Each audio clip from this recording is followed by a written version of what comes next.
నమస్కారం. Win TV news కి స్వాగతం. హెడ్లైన్ చూద్దాం.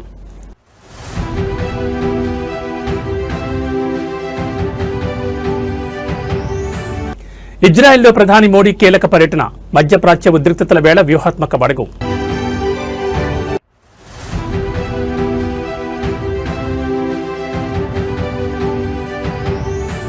మార్కాపురంలో సీఎం చంద్రబాబు పర్యటన, వెలిగొండ ఫీడర్ కాలువ పనులకు శంకుస్థాపన.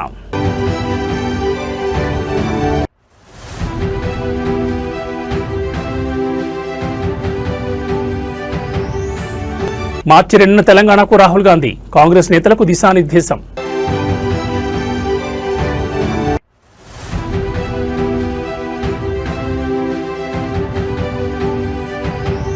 రాష్ట్ర వ్యాప్తంగా ఇంటర్ పరీక్షలు ప్రారంభం, కట్టుదిట్టమైన ఏర్పాట్లు చేసిన అధికారులు.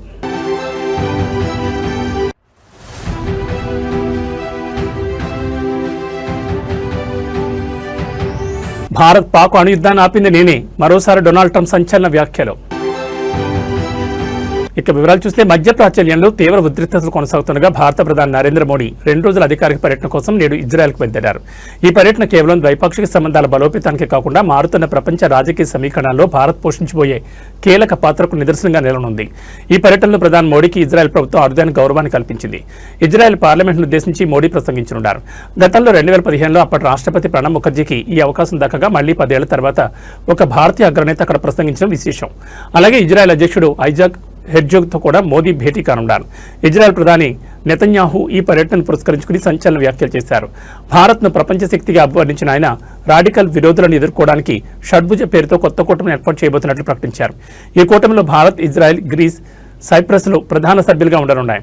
భవిష్యత్తులో అరబ్, ఆఫ్రికన్, ఇతర ఆసియా దేశాలు కూడా ఇందులో చేరే అవకాశం ఉందని ఇజ్రాయెల్ విదేశాంగ శాఖ తెలిపింది. పాకిస్తాన్, సౌదీ అరేబియా, టర్కీలు నాటో తరహా కూటమి కోసం ప్రయత్నిస్తున్న తరుణంలో నెతన్యాహు ప్రతిపాదిస్తున్న ఈ కొత్త కూటమి అంతర్జాతీయంగా చర్చనీయాంశమైంది. ఇప్పటికే విదేశాంగ మంత్రి జయశంకర్, వాణిజ్య మంత్రి పీయూష్ గోయల్ ఇజ్రాయెల్లో పర్యటించి పునాది వేయగా మోడీ పర్యటనలో రక్షణ, సాంకేతిక మరియు ఆర్టిఫిషియల్ ఇంటెలిజెన్స్ రంగాల్లో కీలక ఒప్పందాలు జరిగే అవకాశం ఉంది. ఇటీవల ఢిల్లీలో జరిగిన ఏఐ ఇంపాక్ట్ సమిట్లో ఇజ్రాయెల్ ప్రతినిధులు పాల్గొనడం ఈ బృందానికి మరింత బలాన్ని చేకూర్చింది. ఇజ్రాయెల్తో విశ్వాసం, ఆవిష్కరణ మరియు శాంతి పట్ల ఉమ్మడి నిబద్ధతపై నిర్మించబడిన శాశ్వత స్నేహాన్ని భారతదేశం ఎంతో విలువైనదిగా భావిస్తుందని ప్రధాని మోడీ ఎక్స్ వేదికగా పేర్కొన్నారు. ఇరాన్, ఇజ్రాయెల్ మధ్య యుద్ధ వాతావరణం నెలకొన్న తరుణంలో మోడీ పర్యటన శాంతి స్థాపనకు లేదా కొత్త వ్యూహాత్మక అడుగులకు దారితీస్తుందో చూడాలి.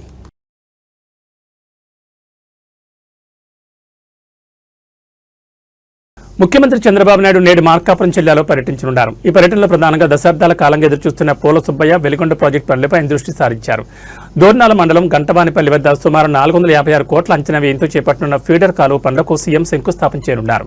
వెలిగొండ ప్రాజెక్టు పూర్తయితే ప్రకాశం, నెల్లూరు, కడప జిల్లాల్లోని కరువు ప్రాంతాలకు సాగునీరు, త్రాగునీరు అందుతాయి. ఈ ఫీడర్ కాలువ పనులు ప్రాజెక్టు పూర్తిస్థాయి వినియోగంలోకి రావడానికి అత్యంత కీలకం కానున్నాయి. శంకుస్థాపన అనంతరం ముఖ్యమంత్రి ప్రాజెక్టు పనుల పురోగతిపై నీటిపారుదల శాఖ అధికారులతో ఉన్నత స్థాయి సమీక్ష నిర్వహిస్తారు. గత కొన్నేళ్లుగా పెండింగ్ లో ఉన్న పనులను నిర్ణీత గడువులుగా పూర్తి చేసేలా అధికారులకు దిశానిర్దేశం చేయనున్నారు. క్షేత్రస్థాయిలో ఎదురవుతున్న సాంకేతిక ఇబ్బందులు, నిధుల విడుదల మరియు భూసేకరణ వంటి అంశాలపై నేరుగా చర్చించనున్నారు. ప్రాజెక్టు పనులు నత్తనడకన సాగుతున్నాయన్న విమర్శల నేపథ్యంలో సీఎం స్వయంగా పర్యవేక్షించడం ద్వారా పనుల్లో వేగం పెంచుతారని సామాన్య ప్రజలు ఆశిస్తున్నారు. మార్కాపురం జిల్లాగా ఆవిర్భవించిన తర్వాత ముఖ్యమంత్రి చంద్రబాబు ఇక్కడ పర్యటించడం ఇదే తొలిసారి కావడం విశేషం. ఈ సందర్భంగా తర్లుపాడులో ఏర్పాటు చేసిన భారీ బహిరంగ సభలో ఆయన ప్రసంగించనున్నారు. కొత్త జిల్లా అభివృద్ధికి ప్రభుత్వం తీసుకుంటున్న చర్యలు, సంక్షేమ పథకాలు మరియు రాయలసీమ, నెల్లూరు ప్రాంతాలకు వెలుగొండ ప్రాజెక్టు ప్రాముఖ్యతను వివరించనున్నారు. ఈ పర్యటన జిల్లా రాజకీయాల్లో మరియు స్థానిక అభివృద్ధిలో ఒక కీలక మలుపుగా నిలుస్తుందని పార్టీ శ్రేణులు భావిస్తున్నాయి. ముఖ్యమంత్రి పర్యటన దృష్ట్యా జిల్లా యంత్రాంగం భారీ భద్రతా ఏర్పాట్లను పూర్తి చేసింది.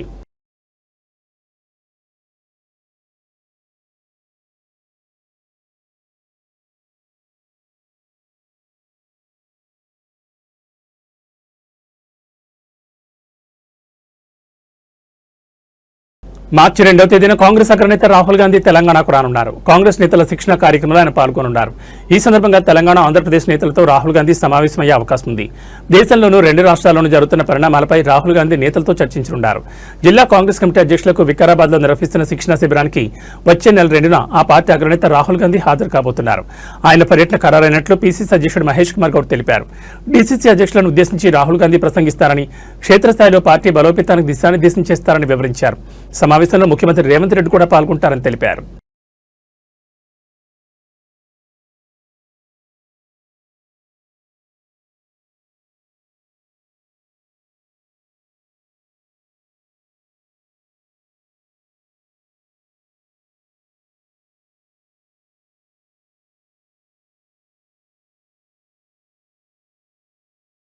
సుప్రీంకోర్టులో తెలంగాణ మాజీ మంత్రి బీఆర్ఎస్ నేత మల్లారెడ్డి, ఆయన కుమారుడు మహేందర్ రెడ్డి, అల్లుడు మర్రి రాజశేఖర రెడ్డిలకు చుక్కెదిరింది.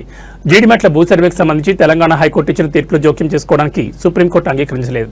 మేడ్చల్ మల్కాజ్గిరి జిల్లా కుత్బుల్లాపూర్ మండలంలోని జీడిమెట్ల సర్వే నెంబర్ 82/1 ఈఈలో గల 0.33 గుంటల భూమికి సరిహద్దులు నిర్ణయించాలని కోరుతూ సేరి శ్రీనివాసరెడ్డి అనే వ్యక్తి తొలుత హైకోర్టును ఆశ్రయించారు.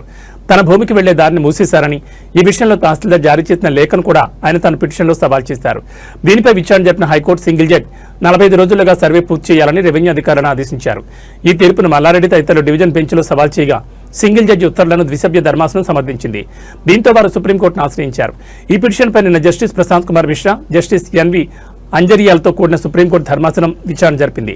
సర్వే ప్రక్రియ ఇప్పటికే పూర్తయినందున ఈ దశలో తాము జోక్యం చేసుకోలేమని స్పష్టం చేస్తూ పిటిషన్ను తోసిపుచ్చింది.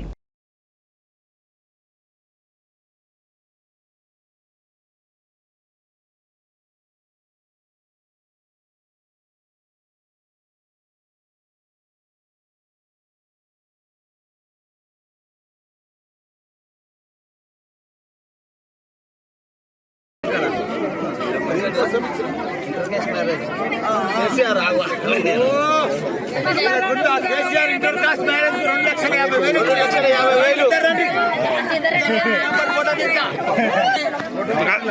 2,50,000 ఇంటర్ కాస్ట్ మ్యారేజ్ కు కేసీఆర్ గారు 2,50,000 ఇచ్చిండు. ఆ రోజు మంచిగా వాళ్ళు పెళ్లి చేసుకొని మంచిగా వ్యాపారం చేసుకొని మంచిగా కొడుకుని కానీ నింపడంగా ఆశీర్వాదంతో చూసినావా?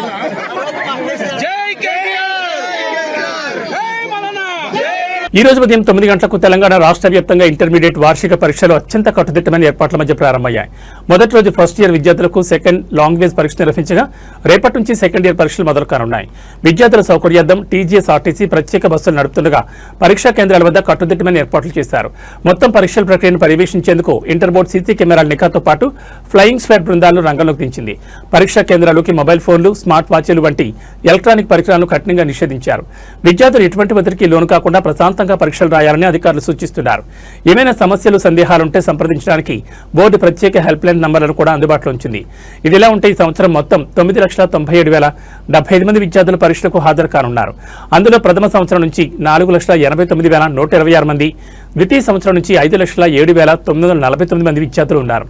పరీక్షల నిర్వహణ కోసం రాష్ట్ర వ్యాప్తంగా 863 ప్రైవేట్ కాలేజీలు, 404 ప్రభుత్వ కళాశాలలు, 221 ఎయిడెడ్ కాలేజీలు, మరో 7 ఇతర విద్యా సంస్థలను పరీక్షా కేంద్రాలుగా ఎంపిక చేశారు.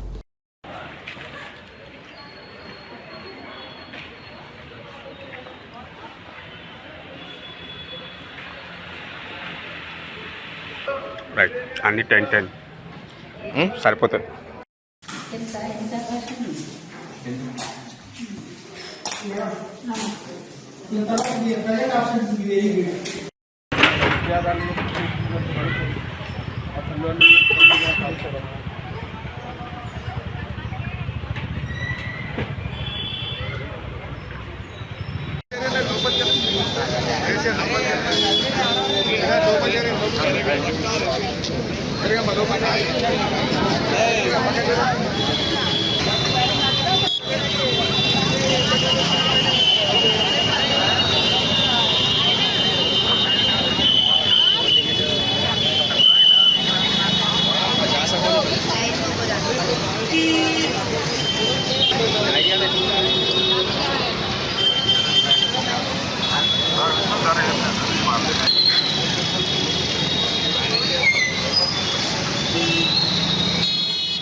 మీరు కొంచెం పక్కకు జరగండి.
ఇంటర్మీడియట్ వార్షిక పరీక్షల మొదటి రోజే విద్యార్థులకు చేదు అనుభవం ఎదురైంది. జగిత్యాల మరియు నిజామాబాద్ జిల్లా కేంద్రాల్లో పరీక్షలకు వచ్చిన ఇద్దరు విద్యార్థులను అధికారులు పరీక్షా కేంద్రంలోకి అనుమతించలేదు. కేవలం నిమిషాల వ్యవధిలో ఆలస్యంగా రావడంతో నిమిషం నిబంధన పేరుతో అధికారులు గేట్లు మూసేశారు. జగిత్యాలలోని ఒక కేంద్రానికి ఓ విద్యార్థిని, అలాగే నిజామాబాద్ కేంద్రానికి మరో విద్యార్థిని కొద్దిపాటి ఆలస్యంతో చేరుకున్నారు. తమ భవిష్యత్తును దృష్టిలో ఉంచుకుని లోపలికి అనుమతించాలని వారు అధికారులు కాళ్లు పట్టుకుని కన్నీరు మున్నీరుగా విలపించినప్పటికీ అధికారులు కనికరించలేదు. నిబంధనల ప్రకారం ఆలస్యమైతే అనుమతించే ప్రసక్తే లేదని స్పష్టం చేశారు. దీంతో విద్యార్థులు పరీక్షా కేంద్రం బయటే కూలబడి ఏడవడం చూసిన స్థానికులు సైతం చలించిపోయారు.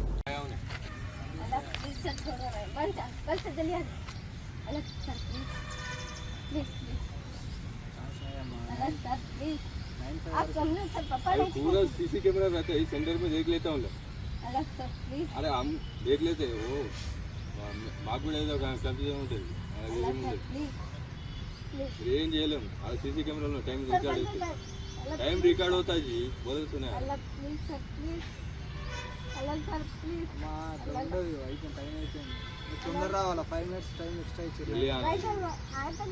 अभी वो बच्चा भी चला जाता, देखो अब तक कह रहा हूँ।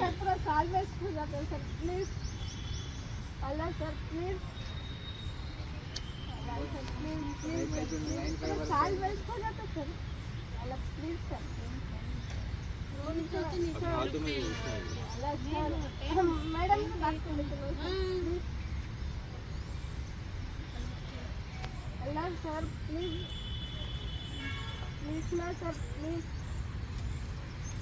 सर प्लीज बनता कर सर जल्दी सर आज तक टाइम होगा, घर पर कोई नहीं थी, आज तक टाइम होगा ना, पापा भी नहीं है सर घर पे। आप चाहे तो कॉल करके पूछ सकते पापा से। अल्लाह सर प्लीज थोड़ा अपना काम आप कर लो तो सर हम अकेले कब जल्दी निकले घर से। अल्लाह सर प्लीज, अल्लाह सर प्लीज थोड़ा साथ वेस्ट होगा। ఇంకా లేట్ అవుతుంది.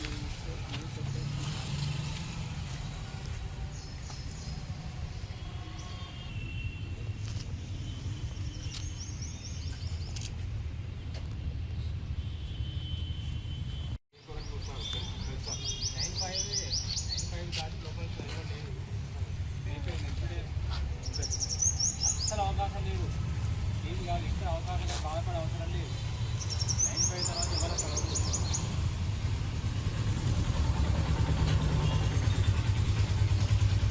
అలో లేదమ్మా. అసలు అలో నా కూతురు నా కొడుకైనా అలో లేదు. ఎక్కడ చేయరు. ఇక్కడ కొంచెం బాధపడే అవసరం లేదు. ఫస్ట్ ఎందుకంటే ఫస్ట్ నుండి లాస్ట్ వస్తుంది. ఫస్ట్ నుండి లాస్ట్ ఎలాంటి ఇబ్బంది ఉండదు. నెక్స్ట్ ఎగ్జామ్ అయితే 3వ రోజు ఉంటుందో టైం ఏముంటుంది. లోకల్ లేట్ అవుతుందో చెప్పండి, ఇంట్రెస్ట్ అయితే చెప్పండి. 8:45కి వచ్చి కూర్చోాలి. వాస్తవంగా ఇలాంటి సందర్భంలో 20 minutes గ్రేస్ ఇచ్చినాము. 9:05 వరకు ఇచ్చినాం. ఇదివరకు 9కే ఉంటుండే లేదు. మనకు లేదు అసలు ఇవ్వాలి. శ్రీకాకుళంలో డయేరియా విజృంభిస్తోంది. రోజు రోజుకు కేసుల సంఖ్య పెరుగుతూనే ఉంది. తాజాగా ఇవాళ మరో 6 డయేరియా లక్షణాలతో ఆసుపత్రిలో చేరారు. గత 3 రోజుల్లో సుమారు 70 మందికి పైగా డయేరియా బారిన పడ్డారు. బాధితులకు ప్రస్తుతం పలు ఆసుపత్రుల్లో చికిత్స కొనసాగుతోంది. డయేరియా ప్రభావిత ప్రాంతాల్లో మెడికల్ క్యాంపులు ఏర్పాటు చేశారు. త్రాగునీటి కోసం జాగ్రత్తలు తీసుకుంటున్నారు. అధికారులు ఆయా ప్రాంతాల్లో ప్రత్యేక ట్యాంకర్లు ఏర్పాటు చేసి నీటిని సరఫరా చేస్తున్నారు. ఎమ్మెల్యే శంకర్, కలెక్టర్ దినకర్ పలు ప్రాంతాల్లో పర్యటించి స్థానికులతో మాట్లాడారు. ఇటీవల డయేరియాతో మృతి చెందిన సురేష్ కుటుంబ సభ్యుల్ని పరామర్శించారు. కుటుంబ సభ్యులకు 10 లక్షల ఎక్స్గ్రేషియా అందించారు. ఆసుపత్రిలో చికిత్స పొందుతున్న బాధితులను సైతం పరామర్శించారు. మెరుగైన వైద్యం అందించాలని డాక్టర్లకు సూచించారు.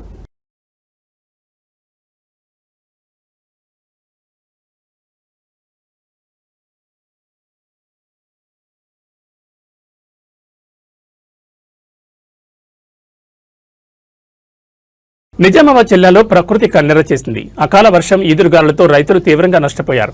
ప్రధానంగా జిల్లాలోని మెండోరా, ఎర్గట్ల, డొంకేశ్వర్ మండలాల్లో గాలి వేగానికి మొక్కజొన్న పంట నేలవాలింది. అంచనా ప్రకారం సుమారు 188 ఎకరాల్లో పంట పూర్తిగా దెబ్బతిన్నట్టు తెలుస్తోంది. చేతికొస్తుందనుకున్న పంట గాలి వేగానికి మొక్కలు విరిగి నేలపాలు కావడంతో రైతులు కన్నీరు మున్నీరుగా విలపిస్తున్నారు. సమాచారం అందుకున్న వ్యవసాయ శాఖ అధికారులు క్షేత్రస్థాయిలో పర్యటించి నష్టాన్ని అంచనా వేశారు. సుమారు 188 ఎకరాల్లో పంట నష్టం జరిగినట్లు ప్రాథమికంగా నిర్ధారిస్తూ ప్రభుత్వానికి నివేదిక సమర్పించారు. ప్రభుత్వం తక్షణమే స్పందించి తమను ఆదుకోవాలని, నష్టపరిహారం చెల్లించాలని బాధితులు కోరుతున్నారు.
హైదరాబాద్లోని సనత్ నగర్ పోలీస్ స్టేషన్ పరిధిలో బుధవారం తెల్లవారుజామున ఒక దారుణ హత్య వెలుగు చూసింది.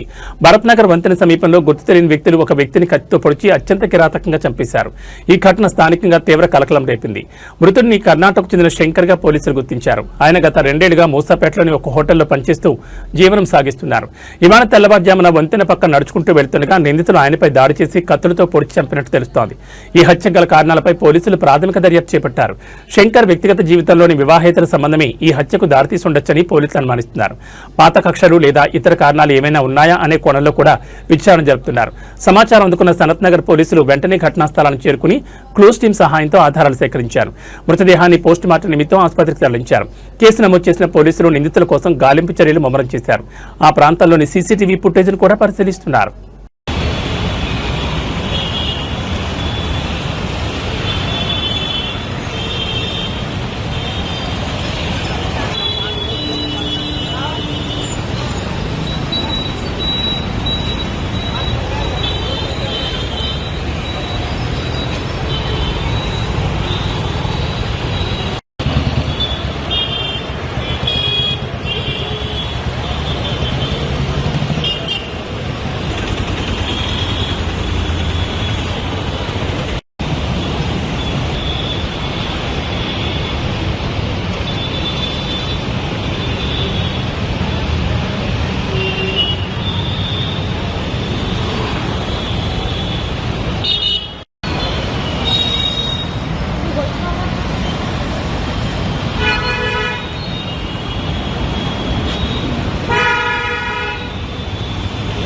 मर्डर हुआ है क्या?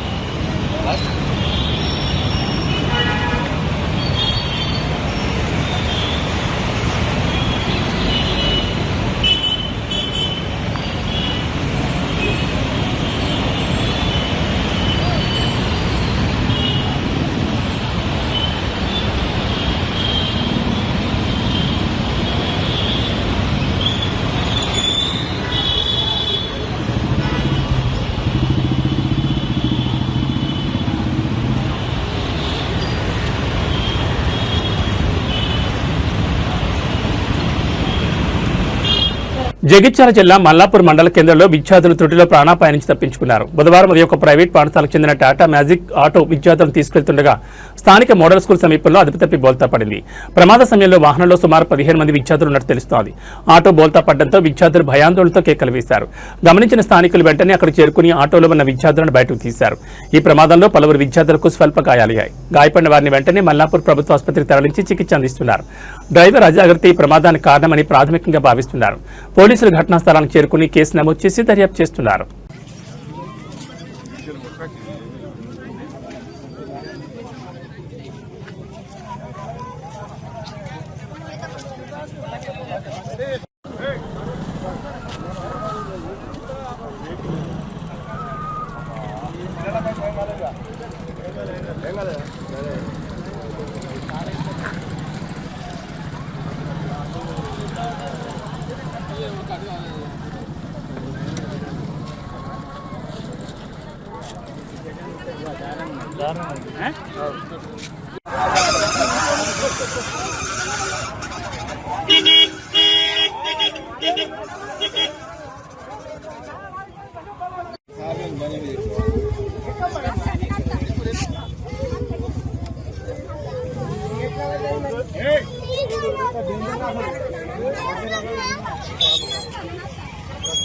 యువ యూట్యూబర్ కోమలి ఆత్మహత్య చేసుకుని ప్రాణాలు కోల్పోవడం నగరంలో సంచలనంగా మారింది. గత కొంతకాలంగా మణికొండలోని చిత్రపురి కాలనీలో నివసిస్తున్న కోమలి సోమవారం మధ్యాహ్నం ఇంట్లో ఎవరూ లేని సమయంలో ఫ్యాన్ కురివేసుకుంది.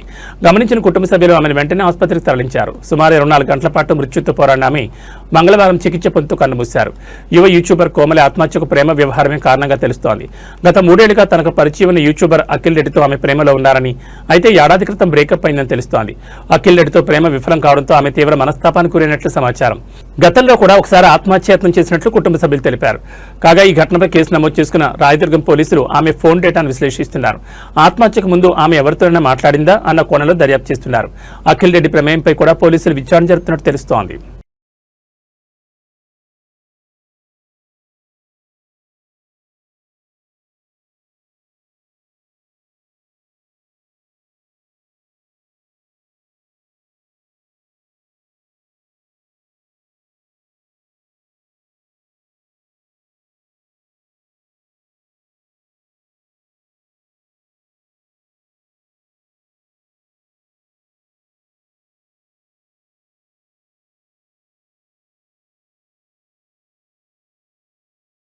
భారత్ పాకిస్తాన్ దేశాల మధ్య అణుయుద్ధం జరగకుండా ఆపింది తానేనంటూ అమెరికా అధ్యక్షుడు డొనాల్డ్ ట్రంప్ మరోసారి సంచలన వ్యాఖ్యలు చేశారు. స్టేట్ ఆఫ్ ది యూనియన్ ప్రసంగంలో ఆయన ఈ అంశాన్ని ప్రస్తావించారు. భారత్ పాకిస్తాన్ల మధ్య యుద్ధ మేఘాలను తాను తొలగించారని, తాను జోక్యం చేసుకోకపోయి ఉంటే ఇరు దేశాల మధ్య పెద్ద యుద్ధం సంభవించేదన్నారు. ఈ యుద్ధం జరిగి ఉంటే కనీసం 3.5 కోట్ల మంది ప్రాణాలు కోల్పోయేవారని, పాకిస్తాన్ ప్రధాని కూడా చనిపోయేవారని ట్రంప్ పేర్కొన్నారు. తన దౌత్యంతోనే పెను ప్రమాదం తప్పిందని ట్రంప్ చెప్పడం సంచలనంగా మారింది. తొలి 10 నెలల కాలంలోనే 8 యుద్ధాలను ఆపానని పేర్కొన్నారు. గత ఏడాది మే నెలలో పహల్గాం ఉగ్రదాడి తర్వాత భారత్ పాక్ సరిహద్దులో ఉద్రిక్త పరిస్థితులు నెలకొన్న విషయం తెలిసిందే. ఆ సమయంలోనే తాను రంగంలోకి దిగి గొడవలు ఆపకుంటే ఎలాంటి వాణిజ్య ఒప్పందాలు చేసుకోనని ఇరు దేశాల నేతలకు తేల్చి చెప్పానన్నారు. యుద్ధం ఆపకుంటే 200% టారిఫ్లు విధిస్తారని హెచ్చరించడంతో ఇరు దేశాలు శాంతించాయని వివరించారు. కొద్ది నెలలుగా ట్రంప్ ఈ విషయాన్ని సుమారు 80 సార్లు ప్రస్తావించారు. తన మధ్యవర్తిత్వంతోనే భారత్ పాక్ల మధ్య యుద్ధం ఆగిందన్నారు. యుద్ధ విమానాలు కూల్చివేతపై కూడా భిన్నమైన గణాంకాలు చెబుతూ వస్తున్నారు. అయితే ట్రంప్ వాదనలను భారత్ మొదటి నుంచి తోసిపుచ్చుతూనే మే 10న కుదిరిన కాల్పుల విరమణ ఒప్పందం పూర్తిగా భారత్ పాక్ దేశాల మధ్య నేరుగా జరిగిన చర్చల ఫలితమేనని, ఇందులో మూడో పక్షం జోక్యం ఏమాత్రం లేదని భారత విదేశీ వ్యవహారాల శాఖ స్పష్టం చేసింది.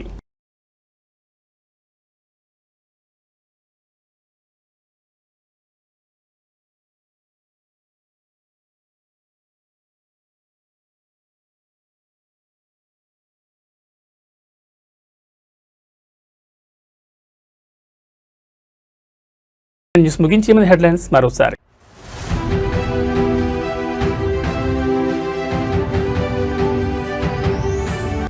ఇజ్రాయెల్లో ప్రధాని మోడీ కీలక పర్యటన, మధ్యప్రాచ్య ఉద్రిక్తతల వేళ వ్యూహాత్మక అడుగు.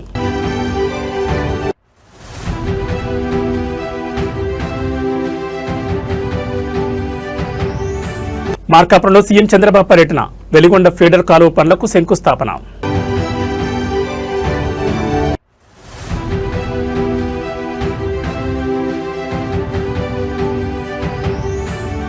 మార్చి 2న తెలంగాణకు రాహుల్ గాంధీ, కాంగ్రెస్ నేతలకు దిశానిర్దేశం.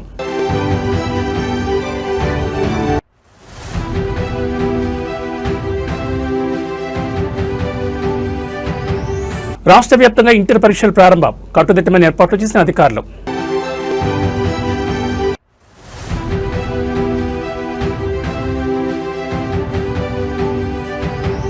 భారత్ పాక్ అణుయుద్ధాన్ని ఆపింది నేనే, మరోసారి డొనాల్డ్ ట్రంప్ సంచలన వ్యాఖ్యలు. ఏబీ బులెటిన్ విశేషాలు. నమస్కారం.